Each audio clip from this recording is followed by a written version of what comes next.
This is the tutorial for the English Language Arts Computer Adaptive Test, or Ela Cat.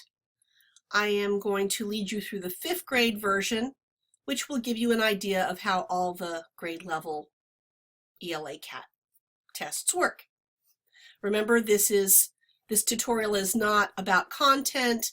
It is simply to familiarize you with the test itself, how it looks, and how to navigate through it. So first, this is a practice test, so you're going to just leave this all set to guessed and click sign in. But on the real test, you'll be putting your first name. Make sure that you put your just your first name and your legal first name, so not a nickname or anything. Your SSID, which will be a number given to you on a card that you will type in, and the session ID, which your teacher will write on the board. So you'll just copy that into these boxes and then click sign in. So everything's filled out just guessed because this is the practice test, but I'm going to select grade 5 for now. You will, of course, select your own grade. Click yes.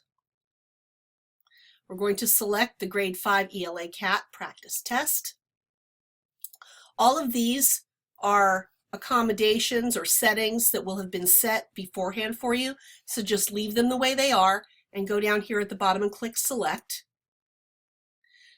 This is just repeating the same information, and you need to make sure that it is your test and that everything's set, and then click yes at the bottom.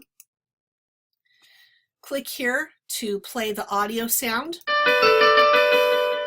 If you heard the sound, then click I heard the sound.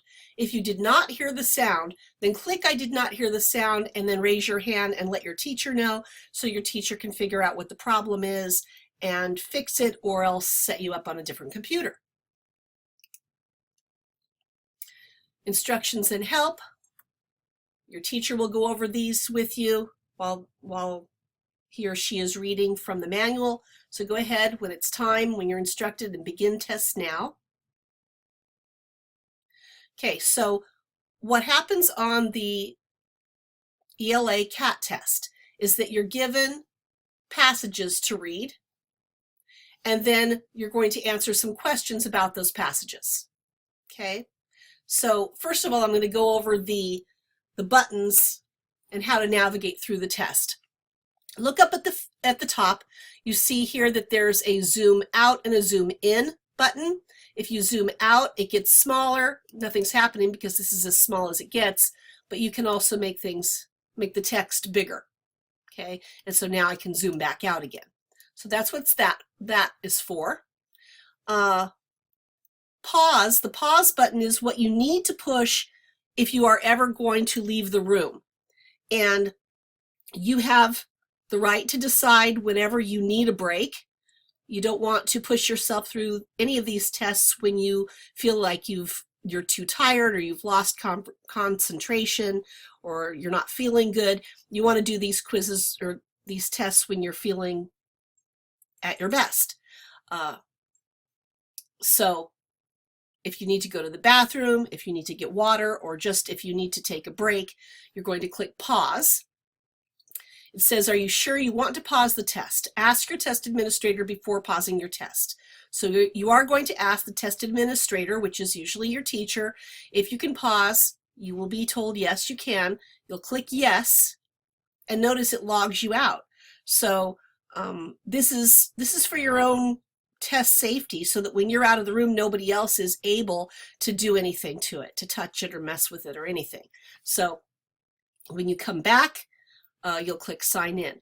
Remember this, when you pause, if you pause for more than 20 minutes, you won't be able to go back and change the answers that you had already put. Okay, so within a section. Whenever you finish a section and you submit it, then you cannot change the answers. But if you're in the middle of a section and then you click pause and you stay out for 20 minutes, you cannot change the answers that you already put prior to pausing the test. So we're back in to the practice test.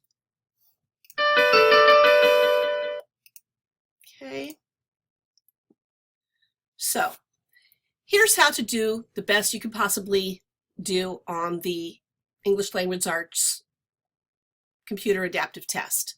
First, just read the story, like for fun, read the passage. Notice that you probably will have to scroll down because they're pretty long, okay?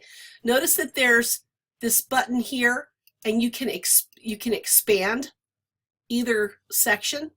So if you go like this, it makes the story spread out and covers the question.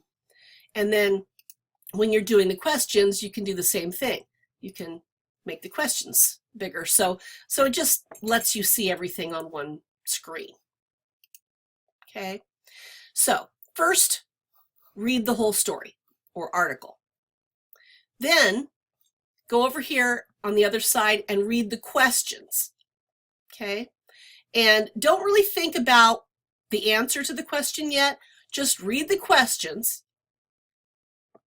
and then come back to the story, and you're going to highlight the parts of the story that were important. And you say to yourself, well, what parts of the story are important? What should I highlight? It depends on the question. So this says, click on the 2 sentences that best shows that James Watt formed new ideas for what STEAM might do to help humans. Okay, so we're over here, we're talking about James Watt coming up with new ideas for what STEAM might do to help humans. So all this part here about him being a little boy in Scotland and watching the fire and asking questions about what makes the fire burn, none of that has to do with this particular question. You're going to scroll down and look for things that STEAM does that is useful.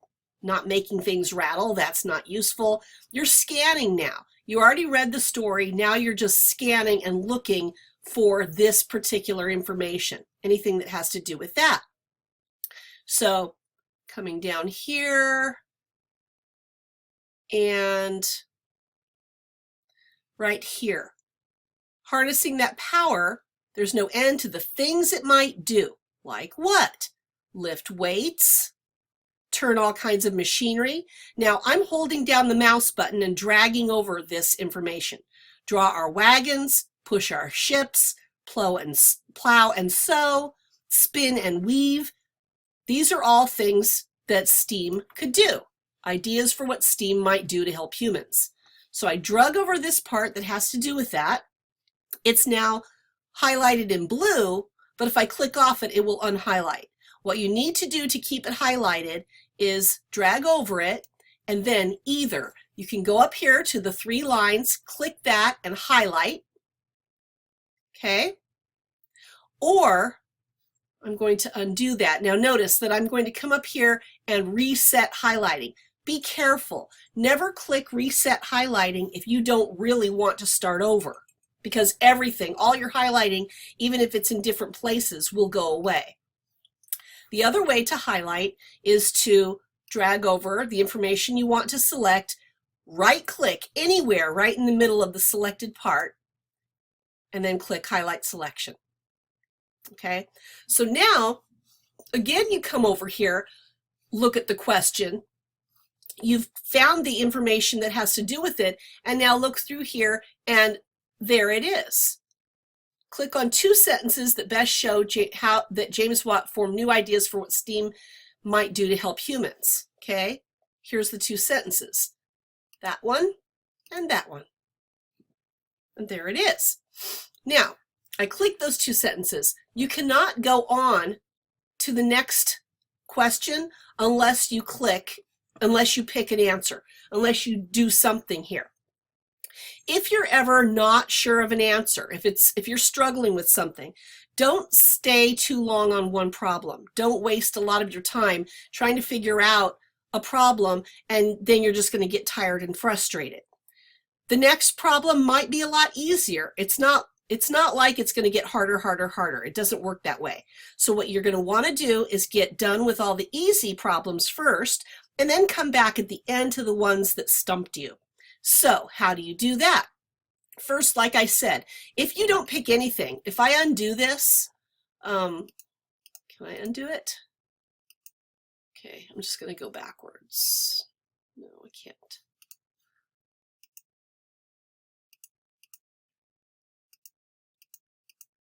Okay, if I click them again, then it unhighlights. Now, notice if I click next,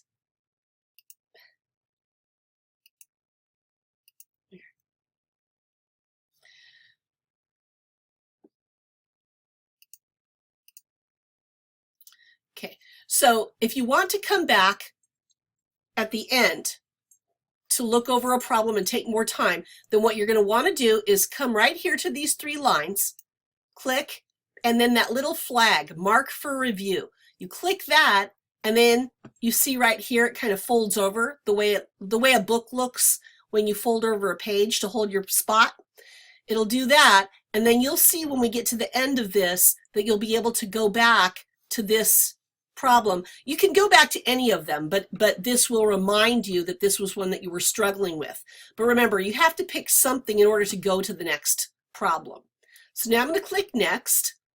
Now notice the question changed, but the passage stays the same. So what we're going to do is, this time it's saying select the 2 sentences that should be included in a summary of the last 4 paragraphs of the passage. Okay, so in the passage, the only thing that matters to us now is the last 4 paragraphs. Okay, so first I'm going to undo the highlighting, and then I'm going to pick, let's see, 1, 2, 3, 4 from the bottom, because it says the last 4 paragraphs of the passage. The last 4. You can also highlight things in the question. It's really important, again here, 2 sentences, that you carefully read what they want you to do. It says the last 4 paragraphs, don't be looking at the first 4. It says select 2 sentences. So if you select 1 only, even though it's a right answer, you're not going to get this right unless you click on 2. Okay, so be careful and read what they want you to do. So we're looking at the last 4 paragraphs. 1, 2, 3, 4. All of this. Okay, there. That's all that matters to us. Now, let's see. James was from Scotland. Well, look, that's up here. So we know that this is wrong. So you're going to go right in the middle of it, and you can either click the strike through and click the one that you want to cross out, or you can go right to the ones that you want to cross out and right click on them and strike through there. Okay, so now we've crossed out the top one. James knew steam could power ships. Okay, well, that is down here when he was a full-grown man and he was working on things the steam could do. Yes, he knew that steam could power ships. So that's something that could be included. James continued to live with his grandmother. No, not when he was grown up.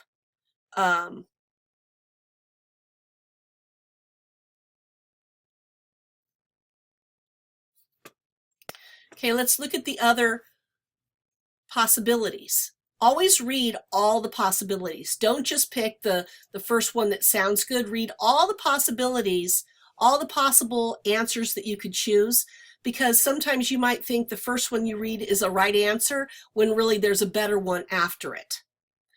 James continued to live with his grandmother. Well, he did for a while, but then he grew up and did other things. So we're going to leave that empty. Let's see. James kept thinking about uses for steam as he grew up. That's true. James failed many times, but kept learning from his mistakes.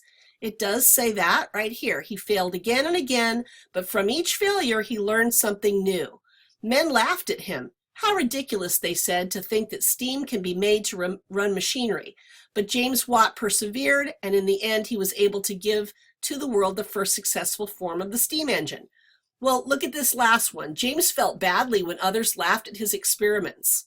No, they laughed at him, but it doesn't say anything about him feeling bad about it. So watch how I right-click right in the middle of this and then strike through. Okay, so now we've got one that we picked. James knew steam could power ships. Okay, that happened in here. James continuing to live with his grandmother isn't really important to summarizing the last 4 paragraphs. I would think that the summary should be mostly focused on what he did with steam. Okay, so I'm going to go ahead and cross this one out. James kept thinking about uses for steam as he grew up. It says that, yes. And James failed many times but kept learning from his mistakes. That too. Now I've got 3 and it only wants 2. Okay, so I would say that we're going to take off this one because maybe he didn't know for sure. He was doing experiments and figuring it out, but him knowing that it could power ships is not necessarily true. Okay, because we did have to pick just 2. That's the thing. If you pick 3, even if 2 of them are right, it's going to be wrong if you pick 3 and it said specifically to pick 2. So now we're going to go ahead and go to the next one. Again, new question, same story. Read the sentence from the text. The hot vapor puffed out at a furious rate. What does the word furious suggest about the steam? Pick 2 choices. Remember, if they want 2, give them 2. I'm going to go here and reset the highlighting because each time you go to another question, the highlighting from the previous one isn't what's important anymore. So now, what does the word furious suggest about the steam? Okay, so let's go up to where the steam was puffing out and let's find the word furious. Okay, so let's look over here and just skim and scan quickly to find the word furious. And there it is. And that's what I'm going to highlight. So let's read just this one paragraph. Above the fire, an old-fashioned tea kettle was hanging. The water within it was beginning to bubble. A thin cloud of steam was rising from the spout. Soon, the lid began to rattle and shake. The hot vapor puffed out at a furious rate. Yet when the lad peeped under the lid, he could see nothing. Okay, so it was noisy. Well, it was rattling and shaking, so maybe it was coming out fast. Yes, maybe. The steam made James angry. No, he wasn't angry about it at all. He was curious. I'll tell you right now, this is just a trick because you might be used to thinking of the word furious as meaning angry, and sometimes it does. If you say the man was furious, that means that he was angry. But in this case, that makes no sense. We know that James was not angry. So be warned. Sometimes they'll try to get tricky with you. So I'm going to cross that out. Right click and strike through. The steam caused James to yell. No, he didn't yell at all. He just asked his grandma what was in the tea kettle. Let's get rid of that. Remember, you can also click on the bars up here, the lines, and then click strike through like that. And then click off it. The steam appeared to be powerful. Yeah, because it was making the lid rattle and shake, so it was doing something. The steam created a lot of excitement. Grandma, what is in the tea kettle? He's curious, but I wouldn't say that it caused a lot of excitement. So let's get rid of that one. Okay, so the hot vapor puffed out at a furious rate. Now we just have 3 to choose from. The steam was quite noisy. The steam came out very fast. The steam appeared to be powerful. Well, the lid began to rattle and shake. The hot vapor puffed out at a furious rate. Rate, when we talk about rate, we're usually talking about speed. Okay, like at what rate something is going. So we're going to go ahead and pick the steam came out very fast. Now we need to pick between these 2, and this is kind of tough. The steam was quite noisy. The steam appeared to be powerful. And I think I'm going to check this one because it's making the lid move. And also because of the power of the steam, that's what ended up giving James Watt all the ideas, because it was actually moving things. The steam was moving things. The fact that it was making noises isn't really important. So, crossing things out, though, makes it easier to choose. It's a lot easier to choose answers between 3 possible right answers than 5 or 6. So now we'll go to the next one. What can you infer about the grandmother in paragraph 3? Include information from the text in your answer. First of all, of course, I'm going to reset the highlighting. Now, infer. This is a good time to talk about inference and watch a little presentation about what inference means. It says paragraph 3, so I'm going to go 1, 2, 3, and just get paragraph 3 highlighted, because that's what's important for this question. Now, you could say, I can infer that his grandmother was old because she was his grandmother, but that has nothing to do with what's in this paragraph. This was not the first time he had puzzled his grandmother with questions that she could not answer. So she went on with her preparations for supper and paid no heed to his query. Okay, so she keeps on cooking and ignores him and doesn't answer his question because he had asked her questions before that she did not know the answer for. So you're going to start with these words that you see in the question, but change it to you. I infer that. Start with that. If they ask you to infer something, start with I infer that, and then say something that you can figure out from this paragraph. Well, let's see. I infer that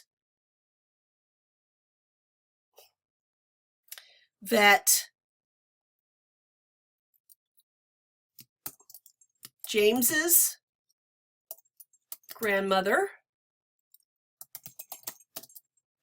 did not know a lot about science. I infer this because he asked her lots of questions like these about steam and things, and she did not know the answer. I also infer that she was patient because she didn't get mad at him for asking all the questions. Okay, because, oops, I made a mistake there. You could say that she was rude because she ignored him too. It's up to you. Any of those are correct answers as long as you can include something from paragraph 3 to give evidence for your answer. Now, okay, so I can add to that. I infer that she was, or how about I infer that she, was rude because she ignored James. Because I'm thinking she could have just said, I don't know, but she didn't. She just ignored him and kept on cooking. She ignored James and kept cooking. So the fact that I'm talking about her cooking and ignoring him and not knowing the answer to a lot of the questions that he asked, all of those things come from here. Okay, so that's why if you said, I infer that she was old, or I infer that his grandmother was his father's mother and not his mother's mother, even if those things are true, it doesn't matter because it has to have to do with this paragraph, paragraph 3. Okay, on to the next one. The following question has 2 parts. First, answer part A, then answer part B. As always, read all of them, and then go back and find the answers in the passage. So I'm going to right-click and reset the highlighting. What conclusion about James is supported by the text? A. James enjoyed learning new things. B. James feared being defeated by his experiments. I'm crossing that out. He never showed any fear, just curiosity, and he kept on trying. James believed he was more intelligent than others. No, there's nothing in there about him saying he's smarter than other people or that he's better than them, anything like that. James felt badly about his grandmother ignoring his questions. Nope, she ignored him, but there's nothing in here about him feeling bad. So that leaves me with one answer. Which sentence from the passage best supports your answer in part A? Okay, James enjoyed learning new things. Which one of these sentences makes me think that he enjoyed learning new things? Indeed, he was always wondering and always wanting to know. That sounds good. But like I said, never pick just the first one you read that sounds good. Read all of them and make sure that it's the best one. The lad lifted the lid and peeped inside again. Well, that could show that he wanted to learn things, but that was just that one thing. And he was lifting the lid and looking inside. But remember, the sentence is James enjoyed learning new things. And still, this first answer sounds the best. Jamie sat still in his place. That has nothing to do with learning new things. So I'm going to cross that one out. And he failed again and again. Yes, he did. He did fail again and again. It says right there, he failed again and again. It's true. But does that make me know that he enjoyed learning new things? No.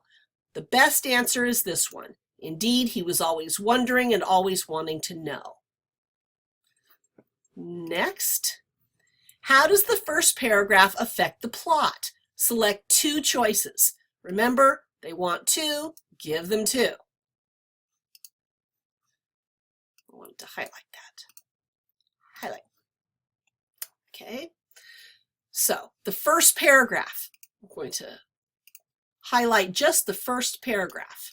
So this is what's important. Let's read the first paragraph again.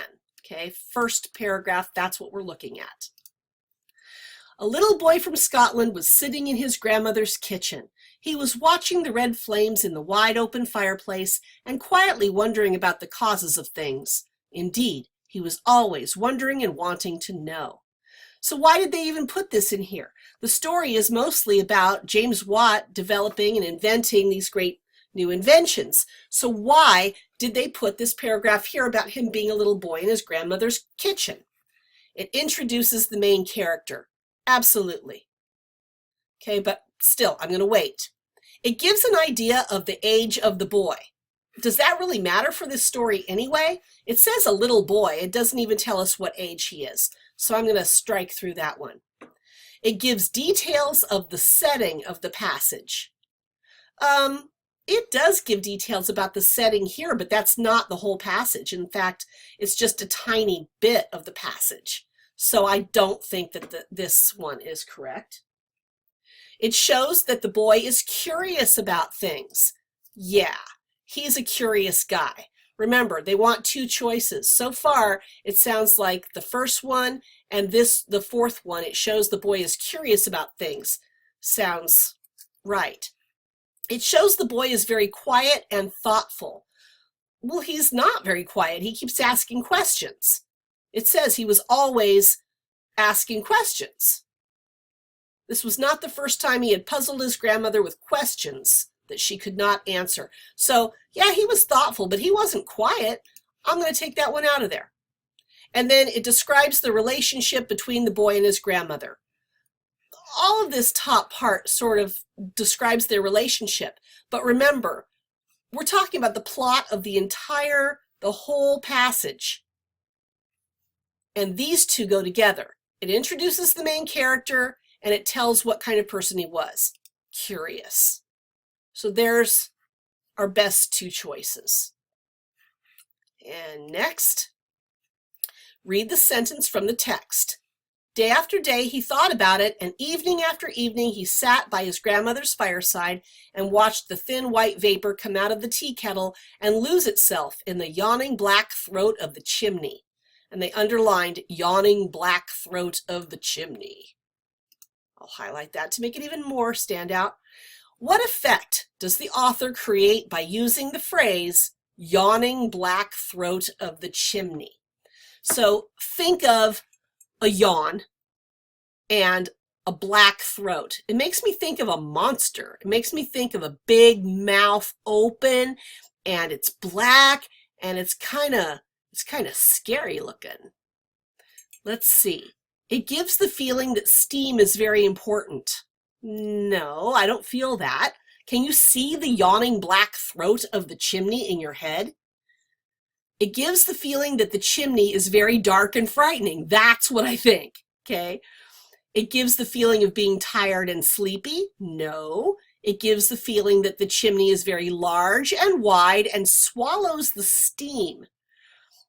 Well, that's possible, but remember, when I first thought about the yawning black throat of the chimney, I said it sounds like the mouth of a monster. Really big and open and dark, and it's kind of scary. And then I read the answers, and there's exactly what I was thinking. If you think of an answer in your head before you even read the answers they give you, and then you find the answer that you thought of in your head, and it's there in the list, that's almost always going to be the right answer. Okay, so the last one is possible, but you know what else? It says black. It says the color of the inside of the chimney. Well, large, wide, swallows steam. That has nothing to do with the color either. This up here, it's very dark and frightening. Okay, so I would say that that's the best answer.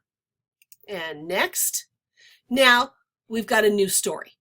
Okay, notice that this is a new story, and you're going to follow the same process. Exactly what we did before, okay? You're going to do these things, these steps, when you're answering questions about a written passage. First, read the passage for fun. Enjoy it. Picture it in your head. Wonder about it. 2, read the questions, but don't try to answer them. Read all of the possible answers. 3, highlight the important parts of the passage, the parts that have to do with the questions. And remember, every time you go to another question, you'll reset the highlighting because what's important changes as you go from question to question. 4, cross out the answers you know are wrong, so using the strike through tool. Use the process of elimination. That's when you cross out all the ones you know are wrong, and then even if you have to guess, you're not having to guess from so many choices. It makes it a lot easier, less confusing, and you have a better chance of picking the right one. So number 5, pick the best answer. And 6, if you aren't sure about your answer, flag the question so that you can come back to it later using the mark for review tool, that little flag.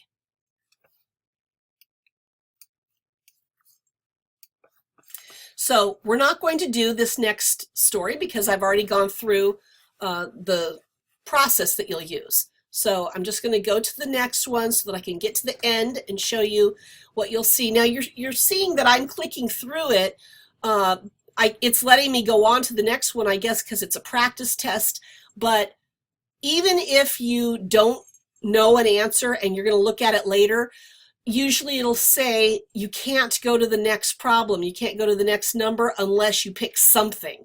So even if you're not sure about something, I just clicked any old thing. You're going to go up here and flag it, mark for review with that little flag. And then when we get to the end of the whole thing, you'll see what you'll be able to do to go back and look at it. So we're going through the whole thing. This is what I'm talking about. You must answer all questions on this page before moving to the next page. You may have to scroll down to see all the questions.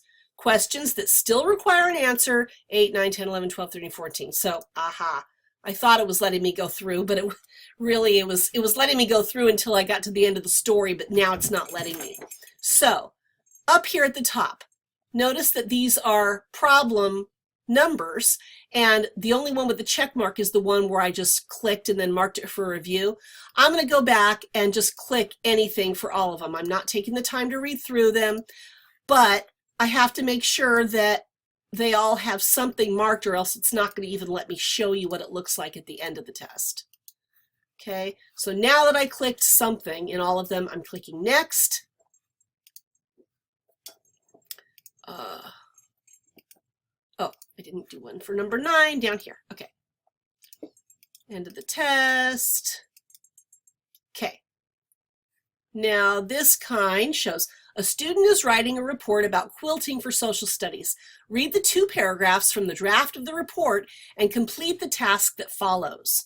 Click on 2 sentences in the paragraphs that do not support the main idea. So you're going to read it and then click on, again, remember, if they ask for 2, give them 2 that do not support the main idea. Be careful of the word not. That can sometimes be tricky also. Notice that I just accidentally removed all the highlighting by clicking reset highlight instead of highlight. So be careful with that. If you click this, it'll all go away. So anyway, the word not, it can sometimes be tricky because they're asking you for what is not the answer, not what is the answer. So make sure that you answer what they're asking you for. Okay, so I'm just going to click any 2 things. They want 2 sentences. I click 2 sentences and go to the next one. I'm just going to click anything. Okay, they want you to read the paragraphs from the draft of the narrative and complete the task as follows. They want you to continue it and include meaningful dialogue and description to tell what happens to Rachel's garden. So they just want you to go here. And I think that the important part here is where it says meaningful dialogue, they want people talking. Dialogue is people talking. So you're probably going to be using your quotation marks just like they are here, and having people talk to each other in the story, Rachel and her mom or whoever, to tell what happens to Rachel's garden. If you just simply say Rachel's garden grew with many wonderful things, that's not going to pass this test, because this problem, because it's asking for dialogue. Okay, so I'm going to go ahead on. Oops, it won't let me do anything. Let's do this. Let's see. Rachel said, comma, quotation mark, I love my garden. Notice when you do quotation marks, you have to start with one and end with one. Her mom said, you should be proud of it. Now, this is still not going to be good, even though I have dialogue here. Have I done what they wanted? Tell what happens to Rachel's garden. Okay, remember, go back and make sure you know what they're asking for. Let's see. Rachel shouted, hooray! I know that many plants will grow, and we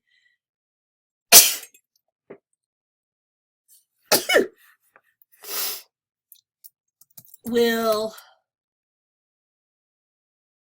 oh, this is not good. I should take the time to read this. Okay, the last sentence. It wasn't too long, however, before her happiness was disturbed by a surprising event. She woke up one morning and discovered that almost all of her plants had been eaten. Okay, so yeah, this dialogue is not good. I'm going to go back and start again. Rachel cried, what happened to all my plants? her mom said, I bet that big rabbit I saw ate them all.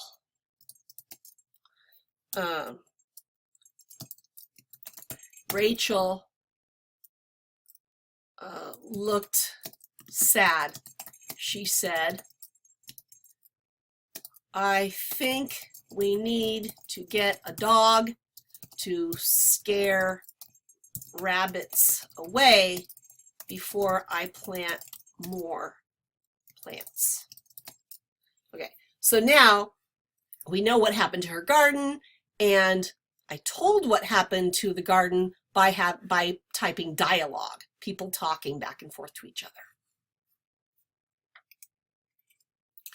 A student is writing an essay for school about her favorite meal. Read the paragraph from the essay and complete the task that follows. My grandmother would cook supper for us every Saturday night. Even though it was always the same meal, my whole family agreed it was the best food we had ever tasted. We would have good fried chicken, creamy mashed potatoes, juicy green peas, soft cornbread, and nice apple pie with vanilla ice cream. Choose the 2 pairs of more exact words the student could use in place of the underlined words. So here's the underlined words, good and nice. And both of those are pretty boring words. You're not able to really imagine them. When you think of the word creamy, you can imagine that in your mouth. Juicy, okay, you can imagine biting into them and juice coming out of them. The cornbread was soft. It wasn't hard, it wasn't crunchy, it was soft. It makes you be able to imagine them in your mind, and it really puts you in the story as if you were in it. That's what you want to do with your writing. Well, the word good, that could mean anything. I mean, we know it's not bad, but it's really hard to imagine it. So what could fried chicken be? Could fried chicken be strong? And apple pie be sour? I don't think that's what they meant. Could fried chicken be neat? And apple pie be plain? That doesn't make sense. Notice what I'm doing. I'm taking each one of the pairs and plugging them in. Could the fried chicken be crispy? Yeah. And the apple pie tasty? Yes. But am I going to pick this first one and go on? No. I'm going to try the other ones too. We would have much fried chicken. No. I mean, I guess that could make sense, but it doesn't make me imagine what it's like. And better apple pie. No. How about ordinary fried chicken and fine apple pie? No. Who wants to eat ordinary fried chicken? And finally, there's this, delicious fried chicken and sweet apple pie. That is a very close second runner-up. But I'm going to choose this one, crispy and tasty, because the fried chicken, the word crispy, I can really imagine it, biting into it and it's being all crispy from being fried. So really, this is a hard choice between this one and the bottom one. Delicious is a lot like yummy and good. It means it's good, but it's hard to really imagine it. Sweet is a better word to me than tasty for this. I think the best answer would be crispy and sweet, because those are very specific. You really can imagine them, but we don't have the choice to do that. We cannot,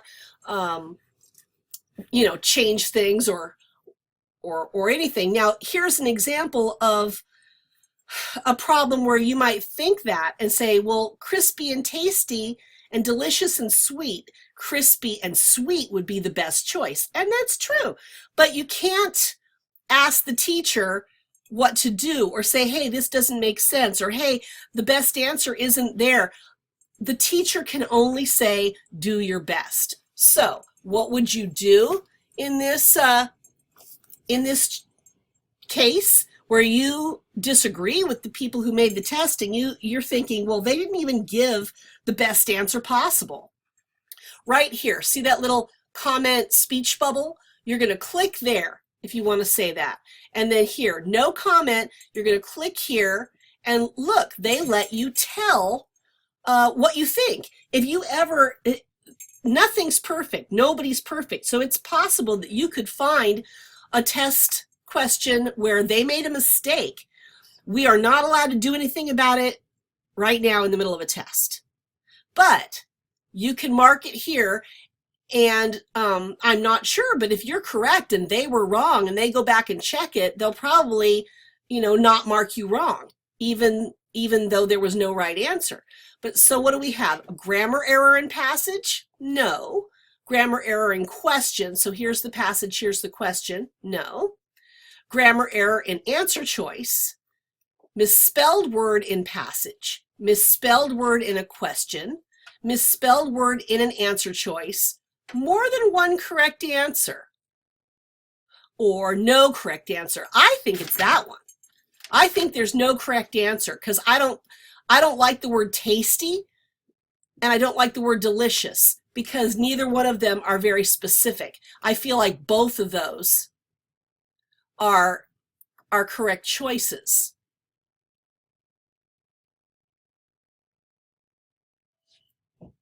And they want 2 pairs. And so I was,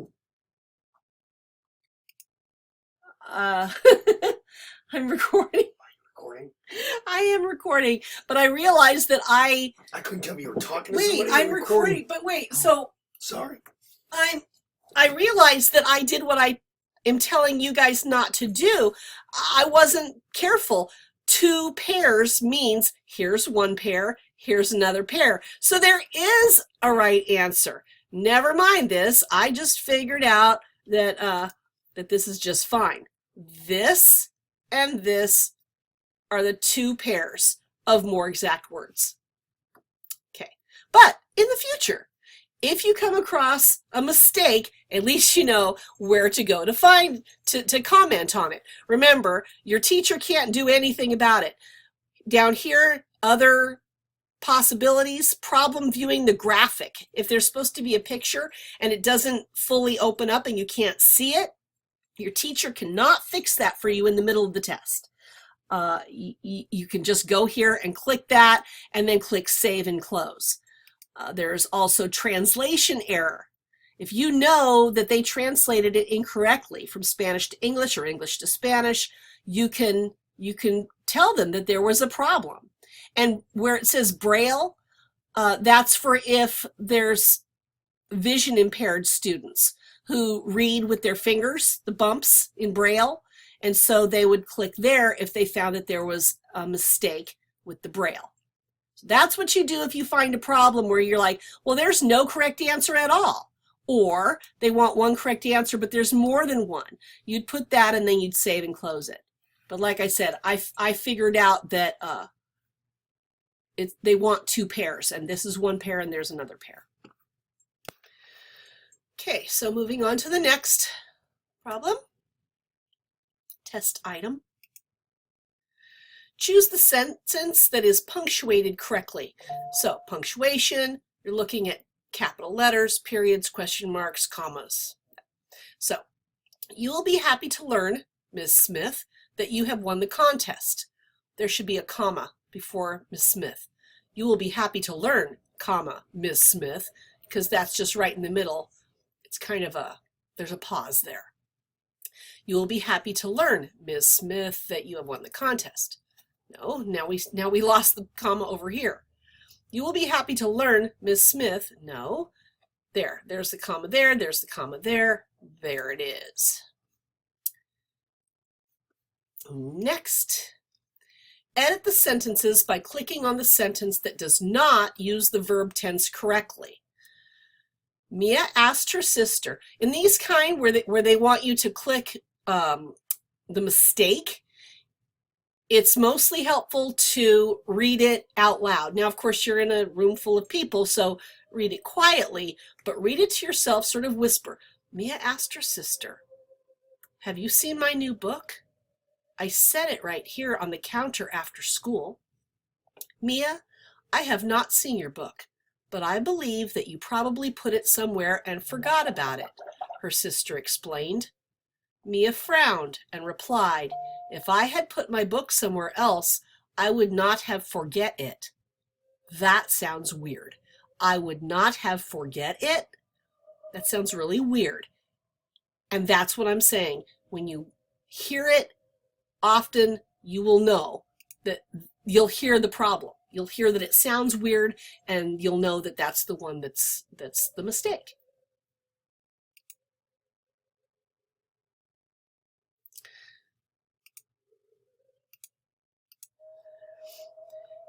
Edit the sentences by clicking on the sentence that does not use the verb tense correctly.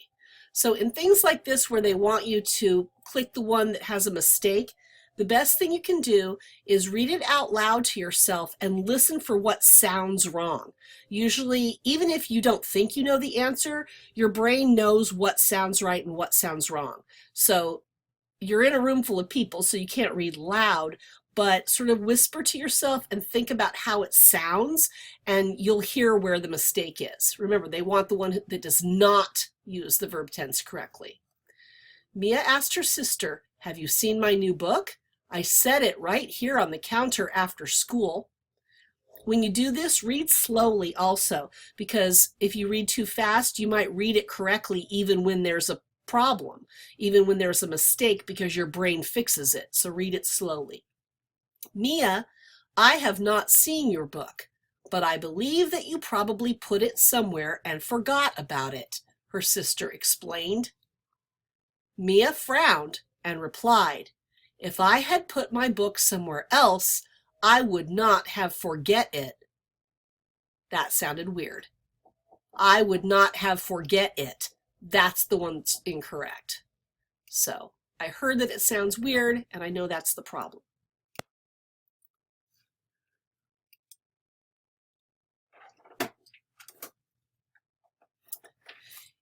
In this kind of test item, you notice that there's an audio portion. So you're going to click and listen to the presentation and then answer the questions. You can listen to it as many times as you need to listen to it. It's not just a one-time thing. In the following presentation, you will learn about asteroids in space. Listen to the presentation and then answer the questions that follow. Okay, I'm going to notice that you can start and stop it. Okay. Also, now is the time that I'm going to show you the little notepad. Right here, if you click on the 3 lines, right here, there's a notepad. I'm going to click that, move it over here, and I'm going to take notes as it goes along. Space is a rocky place. The biggest space rocks are asteroids. Asteroids are made up of rock and iron, like the 4 planets closest to our sun. They are different from comets, which are mostly rock and ice. Comets have tails. Asteroids are more like planets and moons. Scientists often call asteroids minor planets. Some asteroids even have moons. When the Galileo spacecraft flew past asteroid Ida in 1993, scientists were surprised to find it had a little buddy. They named the tiny moon Dactyl. Most asteroids orbit the Sun between Mars and Jupiter. This area is called the Asteroid Belt. There are millions of asteroids. The biggest asteroid is Ceres. It is about 600 miles, 960 kilometers, around. It was the first asteroid discovered, probably because it was the easiest to see. Asteroids are not easy to spot because they often look like very dark blobs against the darkness of outer space. Okay. Now, I know that I type faster than you. Remember, you can start and stop the audio. You could In the following presentation, you will learn about type stuff and then stop it and then play and type and play and type. Asteroids in space. So every time you listen to the present. Every time you pause it and start it, it'll keep going where you are. So it's okay that you don't type as fast as I do. You can still take notes. But another thing I wanted to show you is, you see how crazy many mistakes I made in here with my spelling and stuff. It doesn't matter. When you're taking notes, if you're taking notes on scratch paper, write fast, write sloppy. Don't worry about capitals or periods or spelling or anything. When you're taking notes, they're just for you. They're just to help you remember things. So when I'm typing, I'm not worrying about whether I'm spelling right or wrong. I'm just trying to get as much information here in my notes as I can. Now I can look over here, which statement best summarizes the presentation? Well, I'm looking at my notes and I can see that it's mostly talking about asteroids. It mentions comets and how they're different, but most of it is all about asteroids. What they're made of, where they orbit, how big they are, all about that. So let's see. The biggest asteroid is Ceres, which is about 600 miles around and is the first asteroid ever discovered. That's true, but that was just one tiny bit. Where's my, there was my word series, which I spelled wrong, but it doesn't matter. So it just mentioned it really fast. It's not what the whole thing was about. If someone asked you, what was this audio about? Would you say it was about the asteroid Ceres? No, it was in there, but that was just a tiny detail. The whole thing was about asteroids. So let's see. The area where most asteroids travel is called the Asteroid Belt, and it's located between Mars and Jupiter. Again, that's not what the whole thing's about. Some asteroids have moons. That's not what it's all about. And asteroids are made up of rock and iron, and some can be very large with their own moons. They orbit the sun in the asteroid belt. That's the one I would pick. That's the one that says all these different things about asteroids, what they're made of, how big they are, and what they do, where they go. These other ones are just little tiny pieces of the whole thing. Okay, so that's how to do that kind. Complete the chart to show what you learned from the presentation about asteroids. Click in the boxes next to the details that apply to an asteroid in general, the Ceres asteroid, which was the big one, or the Ida asteroid. Now remember, it might not be in your notes. Maybe you need to listen to it again. That's okay. Now you're going to be listening for just Ceres asteroid. I found something on the web about his asteroid, which was the big one or the item asteroid. Remember, it might not be in your notes. Maybe you need to listen to it again. That's okay. Check it out. Okay. I was going to erase that, but it's sort of funny. My phone, Siri, heard me talking to you, and she decided to tell me what she found about asteroids on the internet. So thank you, Siri, but not right now. Okay. So what I'm saying is that now we know that it's about, we're thinking about asteroids in general, the Ceres asteroid and the Ida asteroid. You might have to listen to parts of it again to really remember. So first, made of rock and iron. That's, asteroids are rock and iron. Those are in general, all of them. All of the asteroids are made of rock and iron. And are they? Let's see. In the following presentation, you will learn about asteroids in space. Listen to the presentation and then answer the questions that follow.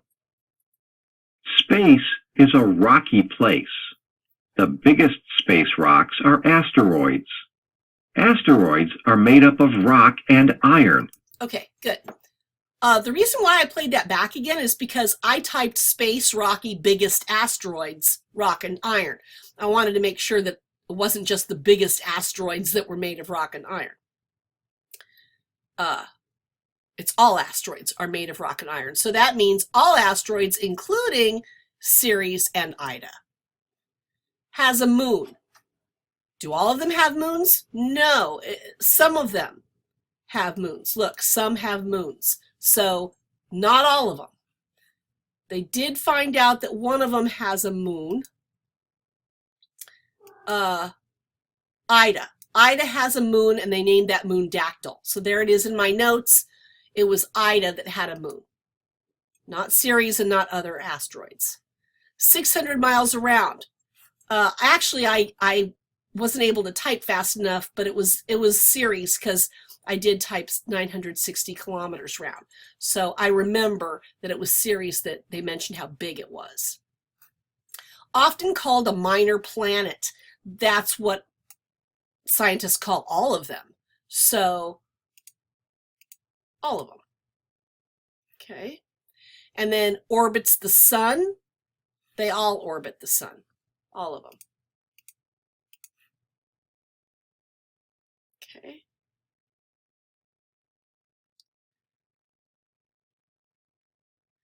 Now, I do have a question. If we say asteroid in general, do we also click Ceres and Ida? Because they are included in asteroids in general. I'm going to go ahead and leave it clicked, but I am curious about whether we're supposed to click them if it's also just all asteroids. That's a question that I will make a note of, and teachers listening to this, that's something that you might want to check also. This kind of question. You'll want to talk to your school test administrator or the district test administrator, and they will check into questions like this. If you see my confusion, if you answer asteroid in general, should you also click for these two as well when they fall into this group? I don't know. Based on the presentation, which 3 statements best explain why scientists might call asteroids minor planets? Because they're hard to spot. That's not a good reason to call them minor planets. Because they're made of rock and iron? Well, yeah, because it says the 4 planets closest to the sun are also made of rock and iron. So maybe that. Remember, we need 3. They want 3, give them 3. They are not as important as real planets. Maybe. That's why they're minor. They sometimes have their own moons. Maybe because planets have their own moons. And they are more like planets and moons than comets. I think I'm going to say that one. They want to make sure that we know that they're different from comets, and they're like planets and moons. So that's why we would call them. So saying that they're not as important, that's not something that I would pick. Here's another presentation to listen to. We're not going to listen to it now. I'm just going to click anything so that I can move on through the test. I'm clicking any old thing. 3 topics, give them 3, any 3. I mean, not any 3 on the real test. I just did any 3. Choose 2 of the sources that would most likely give student more information about the ideas he's written. I'm just going to click 2 because I want to get through this. A student made a plan for a research report. Read the plan and the directions that follow. The student found information for the research report. Which piece of information should the student use in her report? Okay, I'm just going to click something and move on. Okay.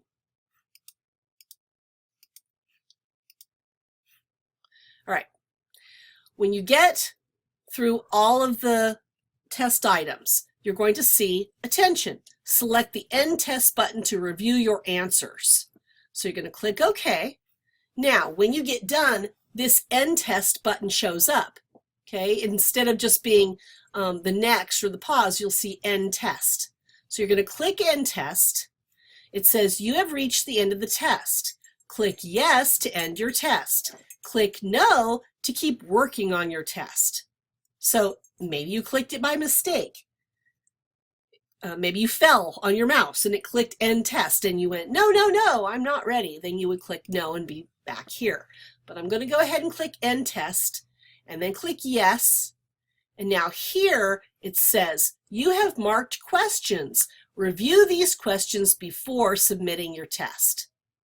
So I showed you how to use the Mark for Review tool with the little flag. Now is the time that you can click and go back and spend some time. If the testing session's not over, this is the time where you can spend time working on the ones that were hard for you, okay?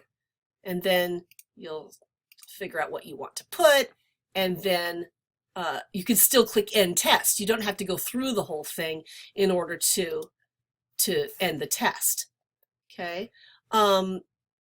You are able to go back to other ones. It's not just the ones that you flagged that you're able to go back to. But if you did not flag it, then we're going to figure that you were pretty sure about your answer. You're going to want to go back and think about the ones that were harder for you. Now, when you're really sure you want to submit the test, you're like, that's the best I can do, I am feeling good about all my answers, then you will click Submit Test. It checks. Are you sure you want to submit the test? Because once you click yes, you can't go back, you can't change anything. Yes. And then you will log out. And there you go. Congratulations. You are finished with the English Language Arts Computer Adaptive Test.